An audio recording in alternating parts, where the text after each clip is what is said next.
Yeah.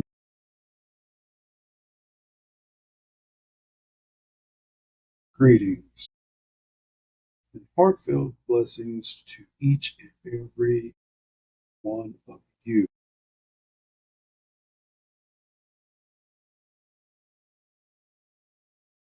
as well as those who, in their kindness and their gracefulness, choose to listen to my podcast, to this broadcast, to these episodes on a weekly basis or whenever you decide to do so.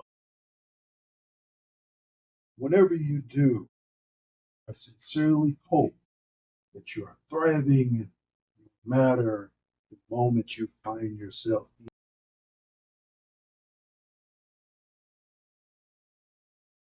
I would greatly appreciate it if you could all take a moment to like, share, which means tell a friend to tell a friend to tell an enemy to tell a friend to tell an enemy to tell a friend to tell an enemy to tell a friend to tell somebody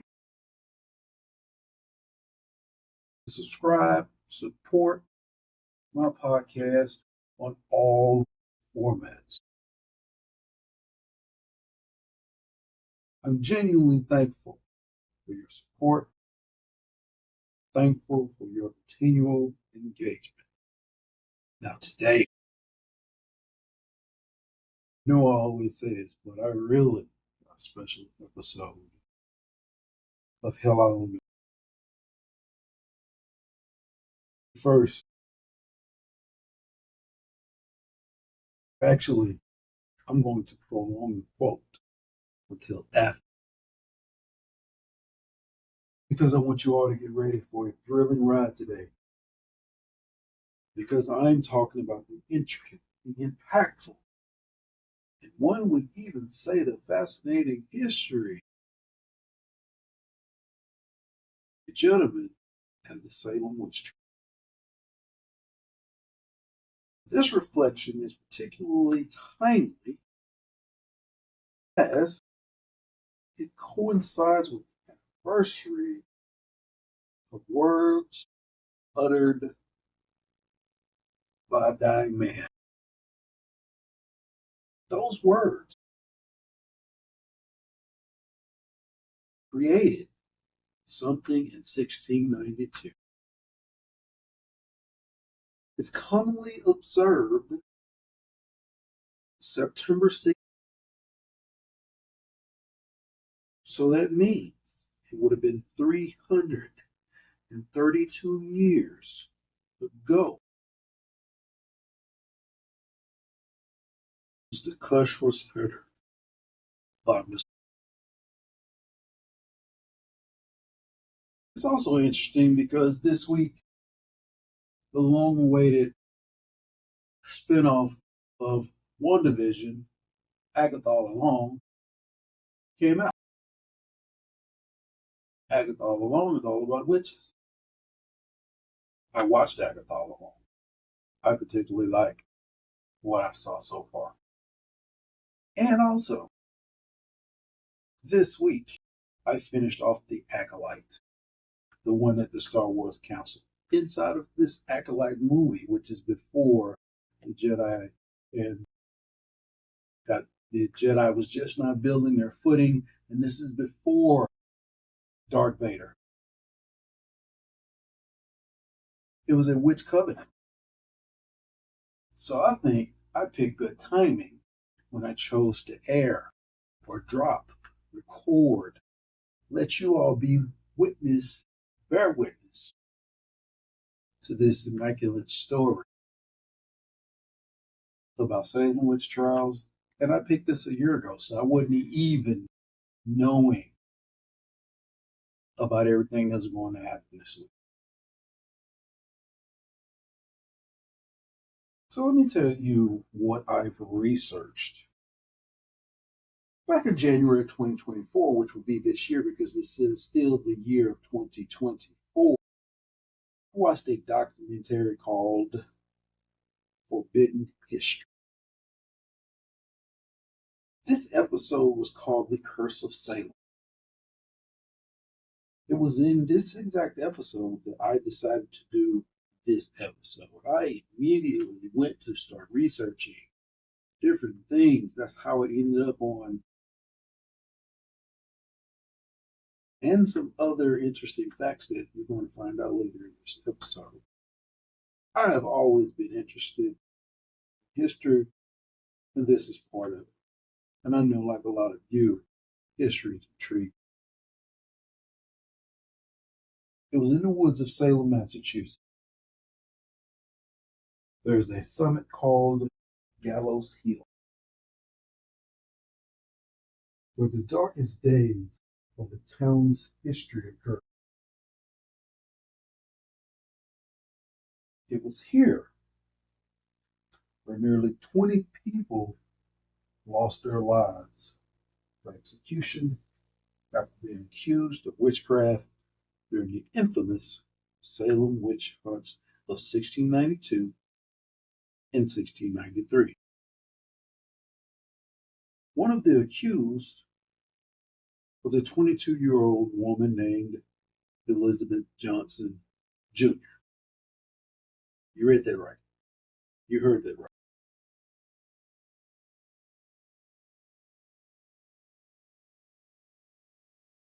Now,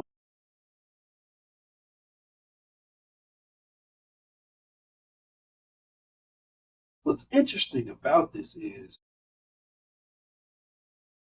Elizabeth Johnson was pardoned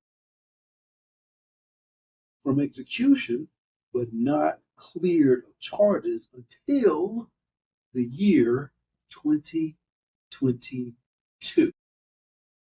Since I said this is 2024, that would make it 2 years ago that she just got pardoned from 1690. Y'all do the math. Leaving or in a funk, leaving her name sullied and dirty for almost 3 centuries. I didn't say decades. I said 3 centuries. A century is 100 years, which now, well, I can't say 4, but 3.5 centuries. Let's say it like that. But toward the end of the witch hunting frenzy, as public sentiment began to shift during the height of the witch hunts, the governor started to spare some from execution, including Miss Johnson. In 1711, colonial Massachusetts lawmakers enacted legislation that overturned the witchcraft convictions of 22 individuals. But Johnson's name wasn't among them. It's funny how people's names get left off of certain things that when they're trying to do the right thing, they still leave people's names out. So she petitioned to have hers added, and it is unclear why she was left off. It's always unclear why somebody, but legislation clearly and clearingly, definingly, additionally kept adding names, continued to trickle in over the decades. As recently as 1957 and 2001, 23 years ago. But Johnson was still never listed. Let me give you some Salem facts. Family members of Johnson also accused of witchcraft. The number is 28. Estimated population of Salem at the time of the witchcraft trials. It's almost like a tongue twister. It's about 2,000. It really wasn't the census back then, but during that time frame, as my quote that starts off history episodes usually says, they wasn't keeping up with everything. They only kept up with what they wanted to keep up with.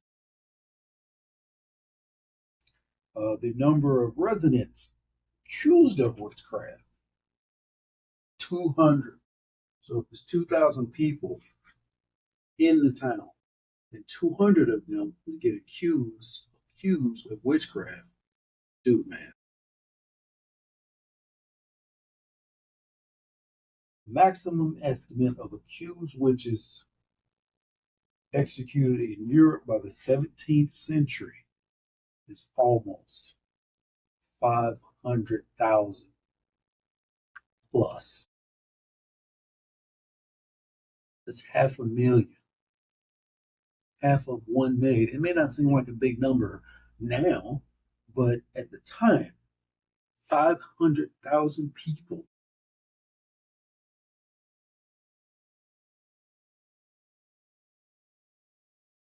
Right now, I want to pause for the cause and tell you that this episode is being brought to you by Thirst Quenchers.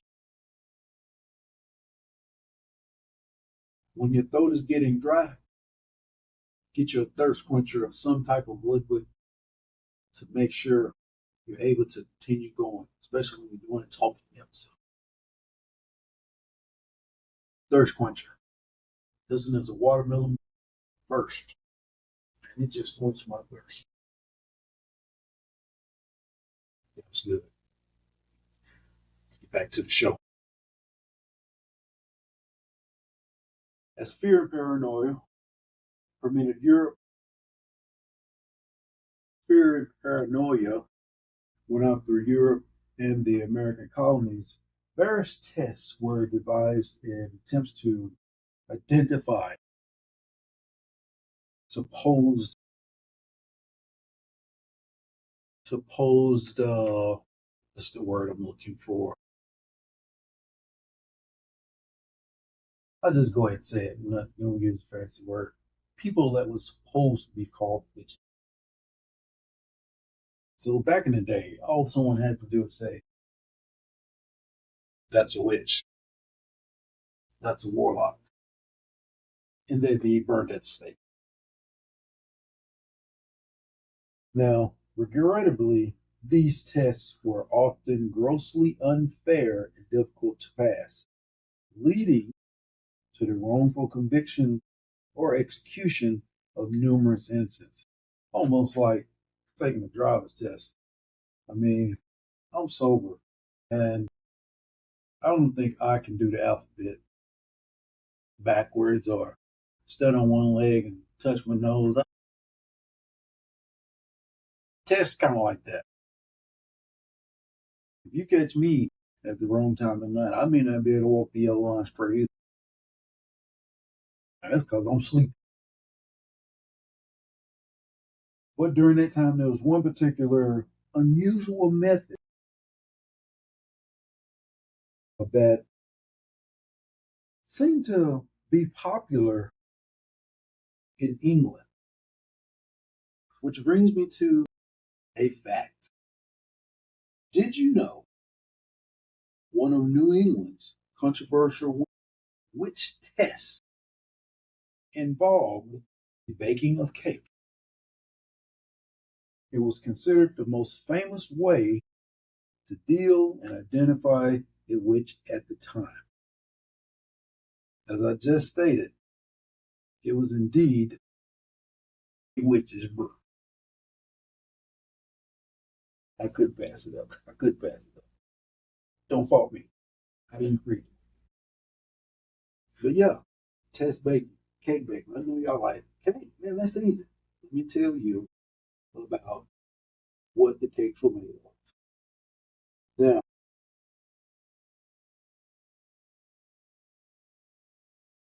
this is kind of disgusting. I think I'm going to have to put the yes for profanity on this one, even though I'm not about to cuss. It's just what the cakes was made of. Now, the cakes were made of rye, ashes, and the urine of the alleged witches' victims that they was preparing. They even served these cakes dogs and animals at the time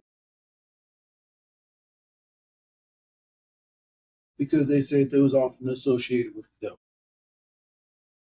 Now, what happened is if the dog exhibited the same symptoms as the victim, the individual was deemed guilty of witchcraft. And it was said that the dog would even point to the accused, allegedly. These tests, inspired by similar practices in England at the time,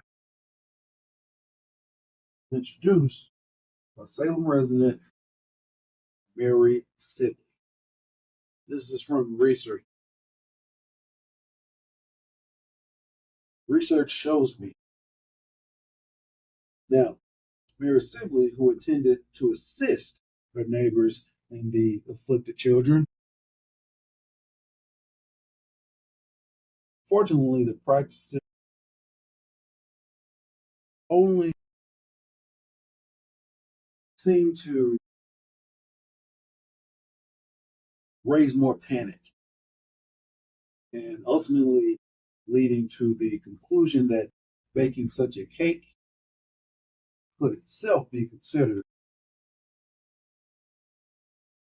So whether you bake the cake, you serve the cake to dogs and animals, or whatever you do, it's still going to be an act of witchcraft. This is the way those times up. Finally,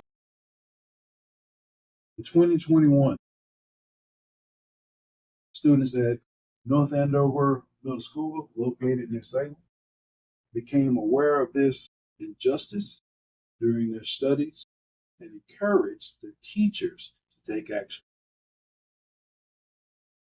This initiative led to State Senator, hope I get a name right, Diana DeZoglio, sponsoring an amendment to formally clear Ms. Johnson's name. Finally, May 22nd, 26th, 2022. 129 years after, which this year will be 330. Wrongful accusation of Ms. Johnson. She was exonerated, making her the last known individual convicted of witchcraft in Salem to be vindicated. And this was all because of Giles Corey. As he was dying, and they took him to the pole, his last words were cursing the town of Salem. And everything started 1692 when he died. Curse Salem.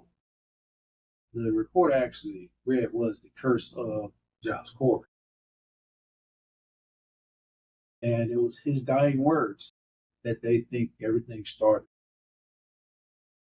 I hope this exploration of the Salem witch trials and the story of Miss Elizabeth Johnson provides valuable insights into a compelling chapter of our history.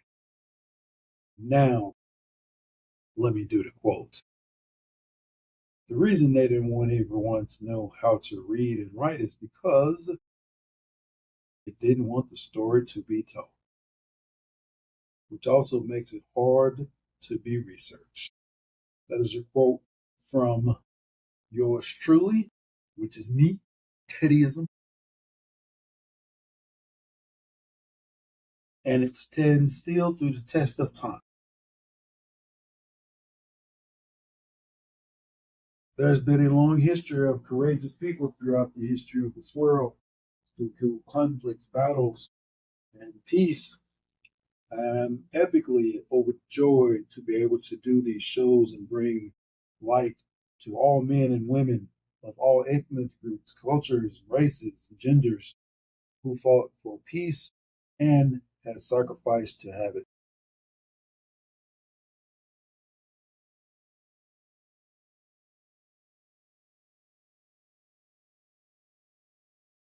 Appreciate you all tuning in,